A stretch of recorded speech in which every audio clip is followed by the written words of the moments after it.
Saturn and I are out late this morning. It's already sunrise.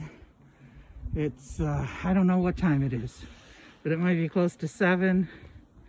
He wouldn't go out last night, so he peed close to our door and then trudged past for him to go run.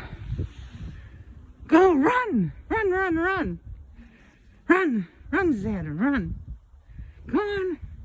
It's friggin' cold out here. It's very, very cold.